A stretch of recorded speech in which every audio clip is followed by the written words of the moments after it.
નમસ્કાર વાલા મિત્રો, ફિશકર એજ્યુકેશનમાં તમારું ફરી એકવાર સ્વાગત છે. હું છું તમારો દોસ્ત અને માર્ગદર્શક ધ્રુવિલ સર. મિત્રો, ધોરણ 12 અર્થશાસ્ત્રના પ્રથમ પ્રકરણ અર્થશાસ્ત્રમાં આલેખના પાર્ટ 2 માં વિડીયોમાં આપણે ખૂબ જ ઊંડાણપૂર્વક ચર્ચા કરવાના છીએ. આજે આપણે માત્ર આકૃતિ કે આલેખ વિશે જાણીશું નહીં, પણ એ સમજીશું કે બોર્ડની પરીક્ષામાં 3 થી 5 ગુણના પ્રશ્નો આ મુદ્દાઓમાંથી કેવી રીતે પૂછાય છે. તો તમારી નોટબુક અને પેનને લઈને તૈયાર થઈ જાઓ, કારણ કે આજનો લેક્ચર ખૂબ જ ખાસ રહેવાનો છે. સ્ટાર્ટ કરીએ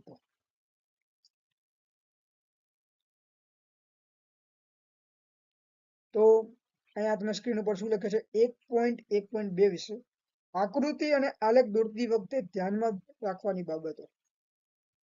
સમજ્યા મિત્રો? કે અર્થશાસ્ત્રમાં આકૃતિ અને આલેખનું મહત્વ વિશે વાત કરીશ. તો પાઠ્યપુસ્તકમાં અર્થશાસ્ત્ર જેવા અઘરા વિષયને અઘરા માટે આકૃતિ અને આલેખ અનિવાર્ય છે. સમજ્યા? શું કહે છે? આકૃતિ અને આલેખનો હેતુ વિશ્લેષણ અને સરખામણી કરવાનો હોવાથી દોરાતી વખતે કેટલીક બાબતો ધ્યાનથી રાખવી જરૂરી છે.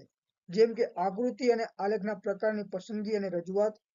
એટલે કે કોઈ પણ ચિત્રને વધુ આકર્ષક અને અસરકારક બનાવવા માટે તેના પ્રકારની પસંદગી મહત્વની બને છે.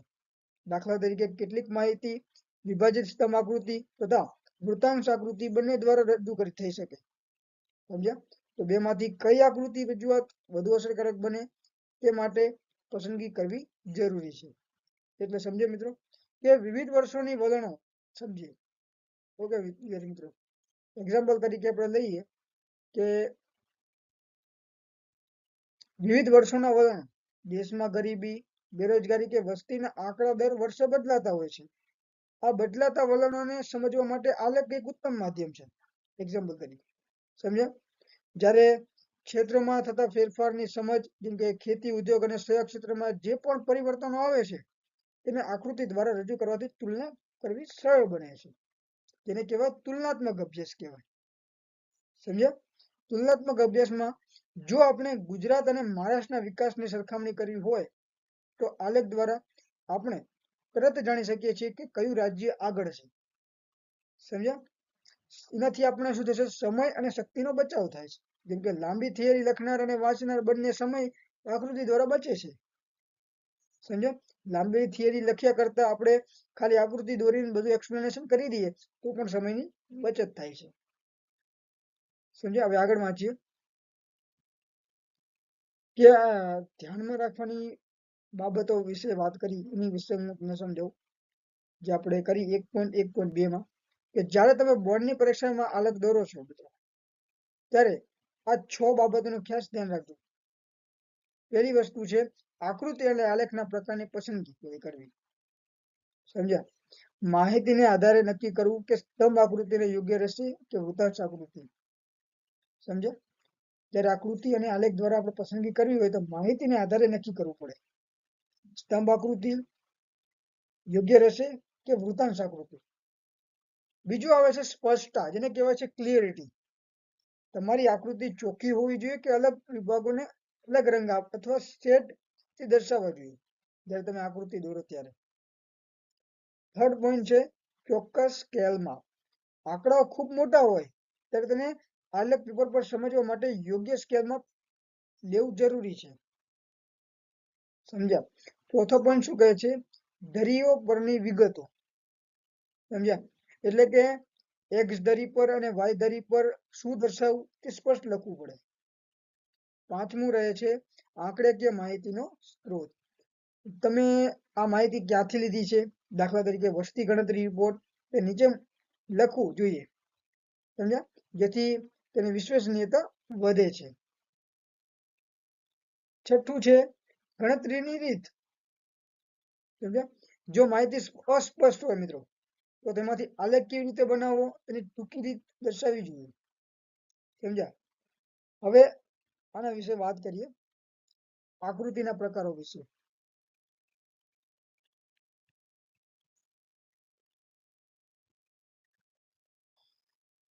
હવે આકૃતિના મુખ્ય પ્રકારો વિશે વાત કરીએ તો અહીંયા કુલ આકૃતિના તો ઘણા બધા પ્રકાર છે.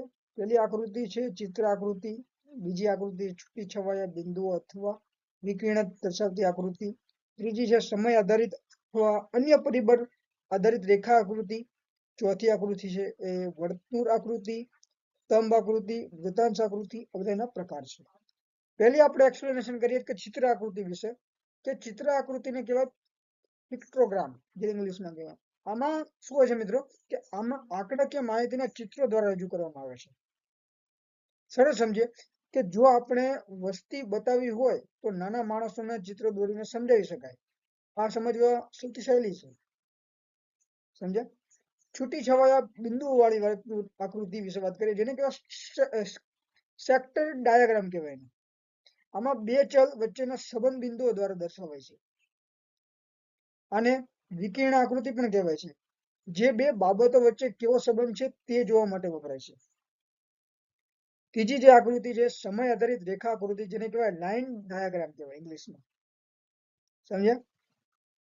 સમયમાં ફેરફાર સાથે માહિતીમાં કેવા બદલાવ આવે છે તે રેખા દ્વારા બતાવવામાં આવે છે. એક્ઝામ્પલ તરીકે છેલ્લા 5 વર્ષના ભારતની જીડીપીમાં કેવો વધારો કે ઘટાડો થયો તે આ રેખા આકૃતિ દ્વારા એકદમ સ્પષ્ટ રીતે સમજી શકાય છે. વર્તુળ આકૃતિ, જેને ઇંગ્લિશમાં કહેવાય સર્કલ ડાયાગ્રામ, માહિતીના વર્તુળના કદ દ્વારા દર્શાવવામાં આવે છે. સમજ્યા? ચોથી જે આકૃતિ છે સ્તંભ આકૃતિ, જેને કહેવાય બાર ડાયાગ્રામ. આ સૌથી વધુ વપરાતો પ્રકાર છે, જેમાં માહિતીને ઊભા કે આડા સ્તંભ દ્વારા રજૂ કરવામાં આવે છે. એક્ઝામ્પલ તરીકે ખેતી, ઉદ્યોગ અને સેવા ક્ષેત્રની સરખામણી કરવી હોય તો 3 અલગ અલગ સ્તંભ દોરીને તરત જ તમને ખબર પડી જાય કે કયું ક્ષેત્ર મોટું છે. સમજ્યા? હવે આગળ છે લાસ્ટ આકૃતિ છે વૃત્તાંશ આકૃતિ, જેને ઇંગ્લિશમાં કહેવાય છે પાઈ ડાયાગ્રામ.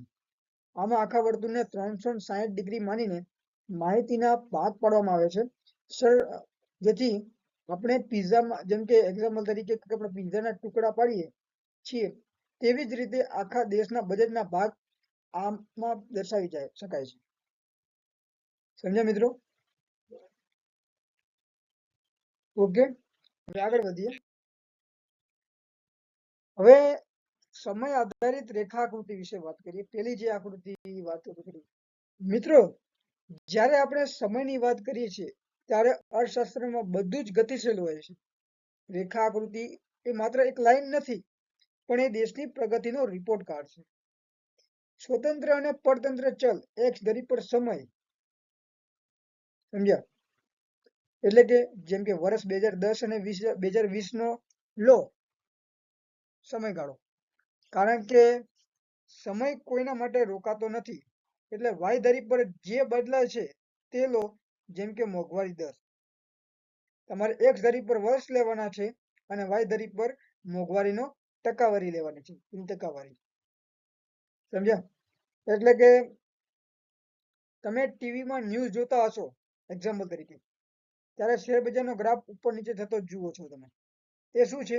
એ સમય આધારિત રેખા આકૃતિ છે. જો રેખા ઉપર જાય તો સમજવું કે દેશનો આર્થિક વિકાસ થઈ રહ્યો છે. જો ગ્રાફ નીચે જાય તો દેશને નુકસાન થઈ રહ્યું છે. સમજે? વસ્તી વૃદ્ધિનો દર વિશે વાત કરીએ. વસ્તી વૃદ્ધિનો દર 1951 થી 2011 ના આંકડાઓ જુઓ. તે શરૂઆતમાં રેખા ઊંચી હતી, પણ ધીમે ધીમે તે નીચે તરફ ઝૂકે છે, જેનો અર્થ છે કે આપણે વસ્તી પર કાબુ મેળવી રહ્યા છીએ. સ્તંભ આકૃતિ વિશે વાત કરીએ તો સ્તંભ આકૃતિમાં શું છે કે જ્યારે મારે બે વસ્તુની ટક્કર બતાવવી હોય ત્યારે હું સ્તંભ આકૃતિ ઉપર ઉપયોગ કરીશ. ક્યારે ઉપયોગમાં થાય એના વિશે સમજ્યા? કે સ્તંભ આકૃતિ, સ્તંભ જેટલો ઊંચો એટલી તેની તાકાત વધારે. સ્તંભ આકૃતિ, જેને ઇંગ્લિશમાં કહેવાય સિમ્પલ બાર ડાયાગ્રામ કહેવાય. ક્યારે વાપરવી જોઈએ અને જ્યારે એક જ બાબતને જુદા જુદા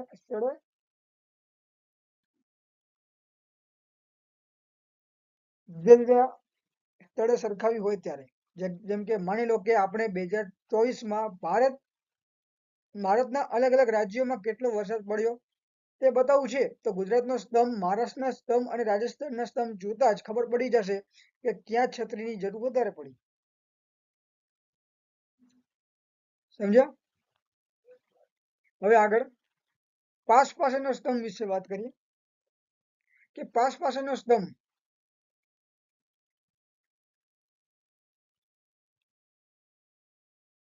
આગળ કરી નાખું થોડું પાસ પાસેના સ્તંભ આકૃતિ વિશે કે આ આકૃતિ ક્યારે વપરાય કે જ્યારે એક જ સમય બે કે તેથી વધુ બાબતોની સરખામણી કરવી હોય, જેમ કે સ્ત્રી અને પુરુષની સાક્ષરતા દર જો આપણે એક જ વર્ષમાં એટલે કે દાખલા તરીકે 2011 માટે બે સ્તંભ બાજુ બાજુમાં દોરીએ, એક પુરુષ માટે અને એક સ્ત્રી માટે, તો તરત ખ્યાલ આવશે કે શિક્ષણમાં કોણ કેટલું આગળ છે.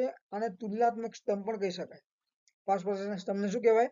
તુલનાત્મક સ્તંભ પણ કહેવામાં આવે છે.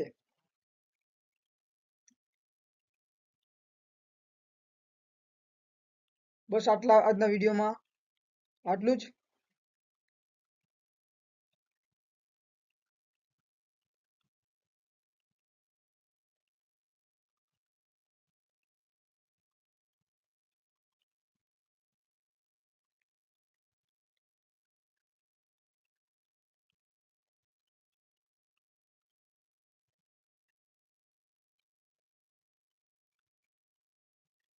આ પ્રકારની આકૃતિ ત્યારે વપરાય છે જ્યારે આપણે જોયું હોય કે સમયની સાથે કોઈ બાબત કેવો ઉતાર લાવે.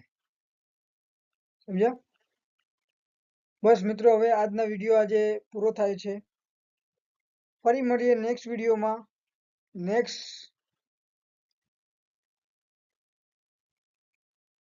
તો વિદ્યાર્થી મિત્રો, આજે આપણે સમય આધારિત રેખા આકૃતિ અને સ્તંભ આકૃતિના પ્રકારો વિશે એકદમ ઊંડાણપૂર્વક સમજૂતી મેળવી. મને આશા છે કે હવે તમને આ ટોપિક કોઈ પણ મૂંઝવણ નહીં હોય. આજના લેક્ચર હોમવર્ક વિશે કહીએ તમને કે માત્ર વિડીયો જોવાથી નહીં પણ જાતે પ્રેક્ટિસ કરવાથી જ પૂરા માર્ક્સ આવશે. આજે તમારે પાઠ્યપુસ્તકના પાના નંબર 4 પર આપેલું કોષ્ટક 1.4 ની રેખા આકૃતિ તમારે આલેખ પોથીમાં દોરવાની છે. સ્તંભ આકૃતિના જે 3 પ્રકારો સાદી, પાસ પાસે અને વિભાજિત આપણે શીખ્યા તેની વ્યાખ્યા નોટબુકમાં એકવાર લખી લેવી. નેક્સ્ટ વિડીયોમાં આવતા લેક્ચરમાં આપણે આકૃતિ પેન્સિલ અને ફૂટપટ્ટીની મદદથી લાઈવ દોરતા શીખીશું. એટલે કે વિડીયો મિસ ન કરતા. પીડીએફ નોટબુક જો તમારે આજના લેક્ચરમાં શોર્ટ નોટ્સ જોઈએ તો નીચે ડિસ્ક્રિપ્શનમાં આપેલી આપણી ટેલિગ્રામ ચેનલ જોઈન કરી લો. ડાઉટ હોય, જો હજુ પણ કોઈ પ્રશ્ન હોય તો નીચે કોમેન્ટ બોક્સમાં પૂછજો, તો હું પોતે તમને જવાબ આપીશ. વિડીયો ગમ્યો હોય તો લાઈક કરજો અને તમારા 12મા ધોરણના દરેક ગ્રુપમાં આ વિડીયોને શેર કરજો, જેથી બીજા પણ મિત્રો ભણી શકે. અને હા, જો હજુ સુધી સબસ્ક્રાઇબ નથી કરી તો અત્યારે જ કરી લો. મળીએ આવતા વિડીયોમાં. ત્યાં સુધી ભણતા રહો, આગળ વધતા રહો. જય હિન્દ, જય ભારત.